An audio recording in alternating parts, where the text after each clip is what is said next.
Mia's phone wouldn't stop vibrating against the dashboard, a sharp plastic buzz that felt louder than it should. She didn't look at it. She couldn't.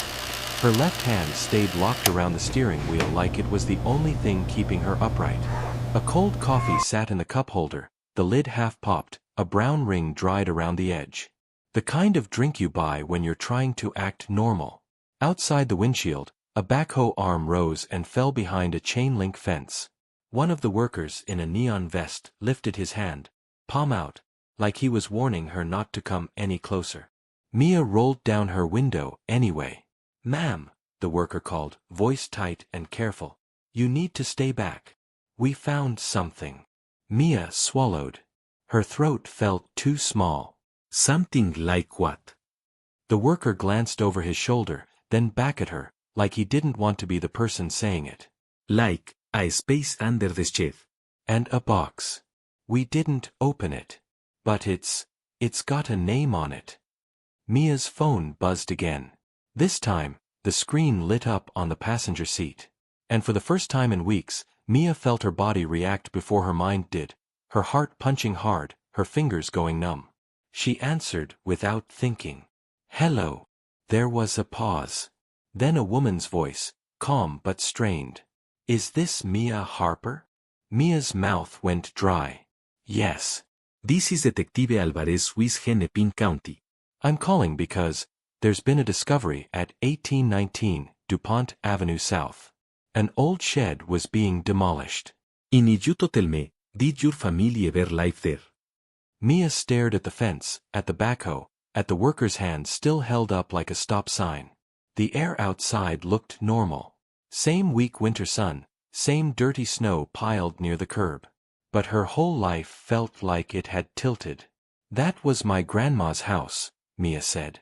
Another pause, heavier than the first. "I'm going to need you to come down to the site," the detective said. "And I'm going to need you to bring someone with you if you can. This could be difficult." Mia's eyes burned. She blinked hard, like that would fix it. Like blinking could turn her back into the version of herself who didn't have a past that could crawl up from the ground. "I'm already here," Mia whispered. She ended the call and sat there for a second, listening to her own breathing. She could feel how tired she was in a way that wasn't just about sleep. It was the tiredness of someone who had been pretending for a long time. She had told herself she came to Minneapolis for a clean reset. A new job. A new routine. A chance to start over without the constant reminders. But starting over wasn't clean when you were still carrying everything. The shed wasn't supposed to be part of her life anymore. It was supposed to be a memory, one of those strange childhood details, like a smell you forget until something triggers it. She hadn't thought about that yard in years. The old wooden fence. The crabapple tree that never really grew right. The way her grandma used to lock the back door even in the daytime. Mia parked and turned the car off. The sudden quiet made her ears ring. The phone stopped buzzing, but the silence didn't feel peaceful. It felt like waiting for impact. She got out, her boots crunching on salt and gravel. The worker met her at the fence line, looking younger up close, maybe mid-20s. He had a dust-streaked face and a look that said he'd already seen too much today. "You Mia?" he asked. She nodded. "Yeah." He pointed toward the back of the lot. "We were tearing it down like normal. It was rotten. The floor collapsed. There was this, like a hollow spot underneath. A crawl space maybe. But it didn't look like a crawl space. It looked planned." Mia's chest tightened. Planned for what?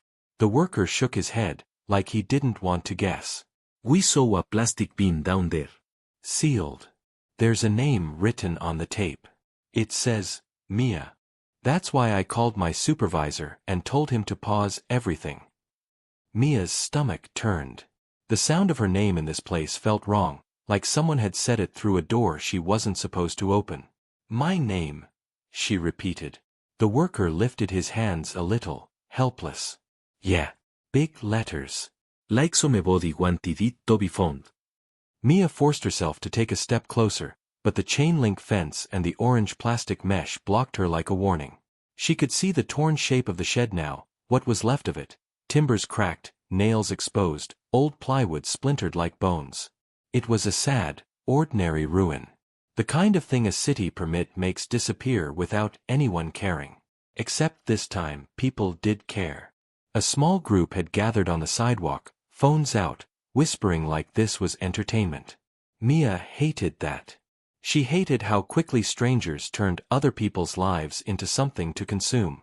She wanted to yell at them to go home. But she didn't. She just stood there with her hands in her coat pockets, squeezing her keys until her knuckles hurt. A police SUV pulled up. Then, another. A woman in a dark jacket stepped out, hair pulled back, face serious. Detective Alvarez. She moved with the kind of control that made Mia feel even more out of control. Alvarez approached Mia first, not the workers. That small choice felt intentional. Mia Harper? Alvarez asked. Mia nodded again, like nodding was the only thing she could do. I'm Detective Alvarez, she said. Her voice was professional, but not cold. Before we do anything else, I want you to know you're not in trouble. Right now, we're just trying to understand what we're looking at. Mia swallowed. I don't understand either. Alvarez studied her face for a second. Do you have anyone we can call for you? A friend? A family member? Mia almost laughed. Not because it was funny, because it was painfully accurate. She had moved here 2 years ago with a suitcase, a laptop, and a plan. She was going to work hard at the clinic billing office, build savings, and stop feeling like she was one emergency away from losing everything. She was going to be the responsible one. The stable one. The one who didn't need anyone. But 2 years later, she was still counting dollars at the grocery store. Still taking extra shifts. Still picking up her phone and seeing a string of missed calls from her mom in Ohio that she didn't have the emotional energy to return. And she was still alone. I don't really have anyone here, Mia said quietly. Alvarez nodded like she'd heard that answer before. Okay. Then I'm going to stay close, and we'll go slow. They walked toward the broken shed. The workers had stopped the equipment and backed away, like they didn't want to be part of it anymore. Mia could see the hole now, the dark opening where the floor had given out. A ladder had been set down into it, and an officer stood nearby, watching. Alvarez held up a hand. We're going to document everything. If this belongs to you, we want to return it. But if it's related to something else, something criminal, we need to be careful. Do you understand? Mia nodded, but her mind snagged on one word. Criminal. Her grandma had been the kind of woman who smiled at church and never raised her voice in public. The kind of woman who brought casseroles to neighbors and clipped coupons and called everyone honey. Mia had trusted her like a child trusts air. But children didn't always know what adults were hiding. Alvarez gestured toward the hole. We found a sealed storage bin underneath. It's taped. It has your name. Before we open it, I'm going to ask you a few questions, and I need you to answer honestly, even if it feels strange. Mia's hands were shaking now. She tucked them deeper into her coat sleeves. When you were a kid, Alvarez asked, did you ever spend time in this shed? Mia blinked, trying to pull memories out of a fog she hadn't visited in years. Not really. My grandma didn't like me going in there. She said it was full of spiders. She kept it locked most of the time. Did you ever hear her talk about storing anything valuable? Alvarez asked. Documents, money, letters, anything like that. Mia hesitated. She pictured her grandma at the kitchen table, a cigarette burning low in an ashtray, even though she insisted she was trying to quit.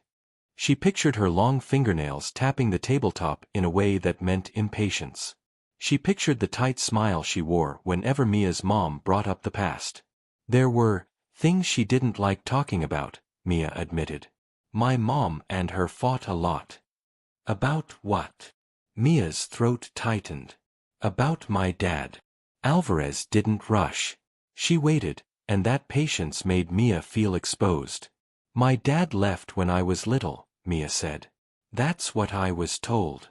But my mom always acted like she didn't believe the story she was supposed to believe. Alvarez's eyes softened slightly. And your grandmother? Mia stared at the hole in the ground like it could give her answers. My grandma would say, some people aren't meant to stay. And then she'd change the subject. Like it was done. Like we were supposed to move on. Alvarez looked toward the officer near the ladder, then back to Mia. Okay. We're going to open the bin in a controlled way. You don't have to look if you don't want to. Mia didn't answer. Because she did want to look. She hated that she wanted to. She hated that her curiosity and fear felt like the same thing. The officer climbed down carefully, boots on metal rungs, and the sound echoed strangely in the hole, like it was deeper than it should be. A minute passed. Then 2. Mia could hear her own heartbeat like it was coming from outside her body. Finally, the officer's voice floated up. I see it. Alvarez stepped closer, staying behind the line. Describe it. It's a clear plastic tote, the officer said. Duct tape around the lid. Old. Dusty. There's masking tape on top with handwriting. Mia felt dizzy. Is it my handwriting? She blurted without meaning to. Alvarez looked at her. Would it be? Mia shook her head slowly. I was 6 when we lived here. The officer spoke again. The tape says, Mia. Then under it, there's another word. Alvarez's posture changed, just slightly. What word? The officer paused, like he was choosing how to say it. It says, he read, Mia, if you ever come back. Mia's mouth went open, but no sound came out. Her knees felt loose.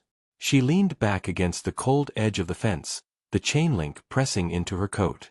She looked up at the gray winter sky and felt something in her chest crack. Not loudly, not dramatically, but in a quiet, private way. Because it didn't feel like a random discovery anymore. It felt like a message. And whoever left it had been waiting a long time for her to show up. The bin stayed closed that first day.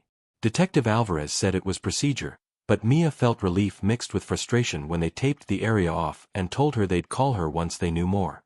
She drove home in silence, radio off, hands steady but distant, like they belonged to someone else. Every stoplight felt too long. Every pedestrian felt unreal. When she parked outside her apartment, she sat there for a full minute before getting out, forehead resting against the steering wheel, breathing slow and shallow like she was afraid a deeper breath might pull something loose. Her apartment smelled faintly of laundry detergent and old heat.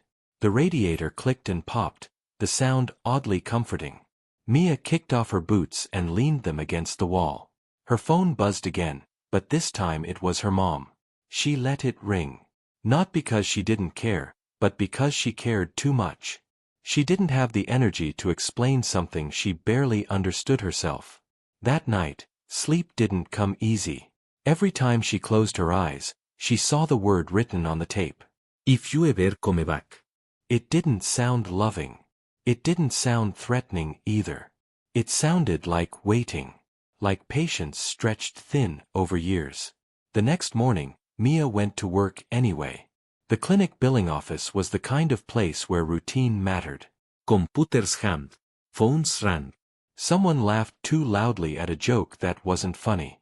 Mia answered emails, processed insurance claims, and nodded when her supervisor asked if she could stay late again this week. She said yes out of habit. She always said yes. Around noon, she stepped outside with a sandwich she didn't really want and sat on the low concrete wall by the bus stop. Snowmelt ran along the curb in thin, dirty streams. A man stood nearby, older than her, wearing a jacket that had seen better years. He was struggling with a grocery bag, one handle tearing. Hey, Mia said before thinking about it. Do you want help? He looked surprised, then grateful. Yeah, thanks. They transferred the groceries into 2 sturdier bags. It was nothing. A small thing.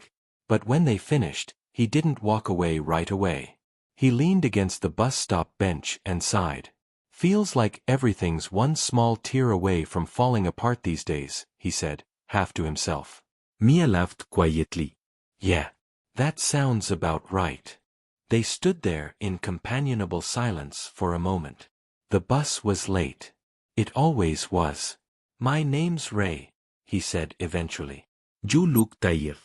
Not just work tired. Mia hesitated.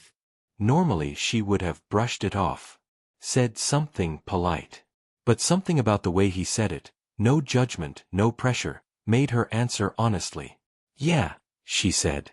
There's a lot going on. Ray nodded like he understood. I won't pry. Just wanted you to know you don't look weak. You look like someone carrying something heavy. The bus arrived then, doors hissing open. Ray stepped on, lifted a hand in a small wave, and was gone. Mia sat there for a few more minutes after, staring at the spot he'd stood. It was such a small interaction. It shouldn't have mattered. But it did. It reminded her that being seen didn't always come with expectations. That afternoon, Detective Alvarez called. We opened the bin, she said. There are documents inside. Photos. Some personal items. And a cassette tape. A tape, Mia repeated. Yes. We don't know what's on it yet. But there's also a letter addressed to you. Handwritten. Mia closed her eyes. Can I see it? Of course, Alvarez said. I'd recommend doing it in person. And I want you to be prepared. This might bring up things you didn't know you were ready to face. Mia almost said she wasn't ready. But she'd been telling herself that for years. I'll come down tomorrow, she said. That night, she finally called her mom. It rang 3 times before she answered, voice cautious. Mia. Hi, Mia said. Her voice shook despite her effort. Something happened. At Grandma's old house. There was a long pause. Then her mom exhaled, slow and controlled. What kind of something? They found a box, Mia said. Hidden under the shed. With my name on it. Another pause. This one heavier. I always wondered if she'd do something like that, her mom said quietly. Mia's heart thudded. You knew. I suspected, her mom said. Your grandmother was complicated. She thought she was protecting people. Sometimes she was. Sometimes she wasn't. They talked for an hour. Not arguing. Not accusing. Just talking. About old fights. About unanswered questions. About how silence can feel safer than truth until it starts to rot. When they hung up, Mia felt exhausted, but lighter. Like she'd shifted something she'd been carrying unevenly for years. The next day, the evidence room smelled like disinfectant and paper. Detective Alvarez slid the letter across the table. Mia stared at the handwriting. She recognized it immediately. Her grandma's neat, careful script. Her hands trembled as she opened it. Mia, if you are reading this, it means I failed to tell you these things while I was alive. I told myself it was to protect you. The truth is, I was afraid. Afraid of what you'd think of me. Afraid you'd see me differently. Mia's eyes burned. She swallowed and kept reading. The letter didn't offer easy answers. It didn't apologize enough. It didn't explain everything. But it acknowledged harm. It admitted fear. It named choices made out of control rather than love. At the end, there was one line that stayed with her. You deserved honesty earlier. But if you are here now, maybe this is still a beginning. Mia sat back, chest tight but steady. This wasn't closure. It wasn't forgiveness wrapped up neatly. But it was something real. Outside, life went on. Cars passed. People hurried. The world didn't pause for revelations. And that was okay. Because for the first time in a long time, Mia felt connected. Not rescued, not fixed, but grounded. Like she could take the next step without pretending she wasn't carrying anything at all. Mia didn't open the cassette tape right away. She told herself it was because she needed time, because emotional things deserved space. The truth was simpler. She was afraid of hearing a voice that could rearrange the past in ways she couldn't undo. The tape sat on her kitchen counter for 3 days, next to unopened mail and a half-empty bottle of dish soap. Every time she walked past it, her chest tightened. She kept busy on purpose. Extra shifts. Longer walks in the cold. Cleaning things that weren't dirty. Avoiding stillness like it was dangerous. But stillness always finds a way. On the 4th night, the power flickered during a snowstorm. Not fully out, just enough to dim the lights and make the apartment feel fragile. Mia sat on the couch wrapped in an old hoodie, phone dead from forgetting to charge it. The silence pressed in, broken only by the radiator knocking like it was trying to get her attention. She looked at the tape again. This was the part she couldn't skip. The part where avoiding stopped working. Mia dug through a box in her closet and found an old cassette player she'd kept for no good reason except that throwing it away felt wrong. She wiped dust off it with her sleeve and sat at the kitchen table. The chair legs scraped loudly against the floor. Her hands hovered over the buttons for a moment, then she pressed play. There was static first. Al hombres. Then her grandmother's voice. It sounded older than Mia remembered. Tiner. Tired in a way Mia had only learned to recognize recently in herself. If you're hearing this, her grandmother said, then I guess I ran out of time. Mia closed her eyes. The voice talked slowly. Not rehearsed. Like someone thinking out loud because there was no one left to interrupt them. Her grandmother spoke about control. About fear. About how being poor when she was young had taught her to hold on too tight. About how secrets felt safer than uncertainty. Then she talked about Mia's dad. Not the version Mia had grown up with. Not the clean one. Not the one where he simply left. Her grandmother admitted she had pushed him away. Not violently. Not dramatically. Just enough pressure, enough doubt, enough quiet sabotage to make staying impossible. She thought she was protecting her daughter. Protecting Mia. What she really protected was her own sense of authority. I told myself you'd forget him, her grandmother said. But forgetting isn't healing. It just leaves a space where questions grow. Mia's chest ached. She remembered her childhood like a series of half-filled frames. School plays where someone didn't show up. Birthdays where her mom tried too hard.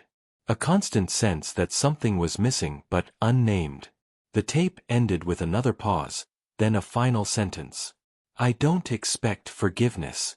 I just hope you stop blaming yourself for things that were decided before you had a choice. The click of the tape stopping felt loud in the small kitchen. Mia sat there for a long time. She didn't cry right away. She felt empty first. Then angry. Not explosive anger. The slow kind. The kind that comes from realizing how much energy you've spent making sense of someone else's damage. Her phone buzzed as soon as the power stabilized. A text from her supervisor asking if she could cover another shift. Another from her mom, checking in. A notification from her bank reminding her a payment was due. Life didn't pause for emotional clarity. That night, Mia didn't sleep. She lay in bed staring at the ceiling, thoughts looping. Every time she thought she'd reached the end of the spiral, it started again. What if things had been different? What if she'd known sooner? What if she'd been allowed to ask questions? By morning, she felt hollow and sharp at the same time. She went to work anyway. She always did. But this time, something cracked in a way she couldn't hide. She made a mistake processing a claim. Then, another. Her supervisor noticed. Mia, she said gently, stepping into her cubicle. You okay? Mia opened her mouth to say yes. The word didn't come out. Instead, she felt her eyes burn. She looked down fast, embarrassed. I'm just tired, Mia said. Her supervisor leaned against the cubicle wall. You've been tired for a long time. That was it. That was the moment.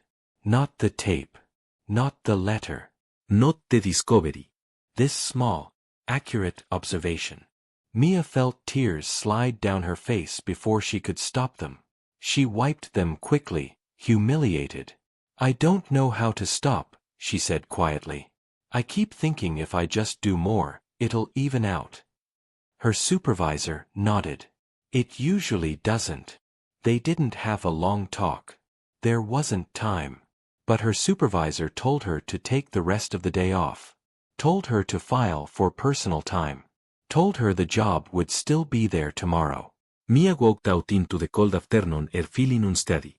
She didn't go home right away. She walked instead. Past coffee shops. Past apartment buildings. Past people living lives that looked ordinary from the outside. She ended up at a small park by the river. The water moved slow and dark under the ice. She sat on a bench, hands stuffed in her pockets, watching her breath fog the air. This was the breaking point. Not dramatic. Not loud.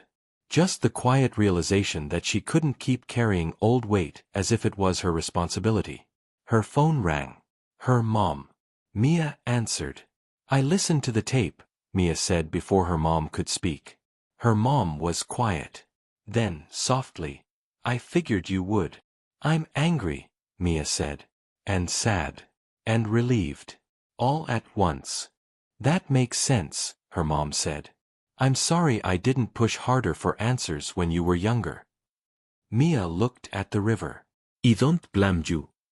And she meant it. That was the hardest part. Letting go of blame didn't feel like winning. It felt like stepping into uncertainty without a shield.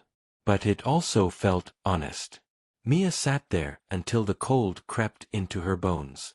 When she stood to leave, she felt different. Not healed. Not whole. But aware. Aware that her life had been shaped by things she didn't choose. And aware that she still had choices left. Mia didn't make any big decisions right away. That surprised her. She'd always thought clarity would come with urgency, like once you understood something, you had to act fast or lose the moment. But this time, clarity moved slower. It settled instead of pushing. The shed site was cleared within a week. The city put up a notice. The ground was leveled. To anyone passing by, it looked like progress. Mia drove past once on her way home from work and felt a strange calm. The past hadn't been erased. It had been acknowledged. That felt like enough for now. She kept going to work. She still answered emails. Still balanced bills. Still felt tired. But the tiredness changed shape. It wasn't the same grinding pressure. It was closer to the fatigue that comes from honesty. One afternoon, she asked her supervisor if she could switch to 4 longer days instead of 5. The question felt risky, like asking for space always did. Her supervisor considered it, then said yes. It wasn't a promotion. It wasn't a raise. But it gave Mia 1 extra day each week where her life wasn't measured by productivity. She didn't fill that day with self-improvement plans. She slept in. She made eggs slowly. She walked without headphones. She let her thoughts wander instead of managing them. On one of those mornings, she sat at her small kitchen table with the letter spread out in front of her. Not to reread it fully. Just to remind herself it existed. Proof that the past had layers. Proof that silence wasn't the same as truth. She folded it carefully and placed it in a folder with the photos from the bin. Not hidden. Not displayed. Just stored like something that mattered without needing attention. Mia also started therapy. Not immediately. It took her a few weeks to look up providers and send an email that simply said she wanted help sorting through family stuff. When the therapist replied with available times, Mia felt a wave of resistance. Then she scheduled anyway. The first session wasn't groundbreaking. She talked around things. She cried once, briefly, and apologized for it. The therapist didn't rush her. Didn't push. That mattered. At the end, the therapist said, "You've spent a long time being responsible for emotions that weren't yours. That takes time to unlearn." Mia nodded. It felt accurate in a way that didn't demand immediate change. She talked to her mom more often too. Not long emotional calls. Used regular ones. Grocery updates. Weather complaints. Shared memories that didn't hurt as much anymore. They avoided certain topics without pretending they didn't exist. One evening, Mia ran into Ray again at the bus stop. He recognized her first. "Hey," he said. You look different. She smiled. Better or worse? "Quieter," he said. In a good way. They talked until the bus came. About nothing important. About how winter dragged on. About how people always assumed things would feel different once something ended, but endings didn't work like that. As the bus pulled up, Ray nodded toward her. "Take care of what you're carrying," he said. "Not everything needs to be set down at once." Mia watched the bus leave and felt a small warmth in her chest. Not joy. Not relief. Something steady. Weeks passed. Then months. Mia didn't suddenly feel complete. She still had days where the old questions came back. Still had moments when she wondered who she might have been with a different start. But those thoughts no longer felt like traps. They felt like reflections. One afternoon, she received a message from Detective Alvarez letting her know the case was officially closed. No charges. No further action. The discovery had been documented. The items were hers to keep. Mia read the message twice, then put her phone down. That night, she cleaned her apartment. Not obsessively. Just enough. She opened a window for a few minutes despite the cold. Let fresh air in, let's let out. Before bed, she wrote a short note to herself and taped it inside a drawer she used often. You didn't imagine it. You didn't cause it. You're allowed to move forward without permission. It wasn't dramatic. No swelling music. No perfect ending. But it was real. And that felt like a win. As Mia turned off the light, she thought about how many people carried quiet stories like hers. Stories buried under routines. Under old decisions. Under sheds no one thought to look beneath. Maybe that's why this mattered. Not because everything was fixed, but because something was finally seen. If you've ever uncovered a truth later than you wanted to, or carried weight that wasn't yours, share your experience. Someone else might be standing right where you once stood, wondering if it's too late to understand.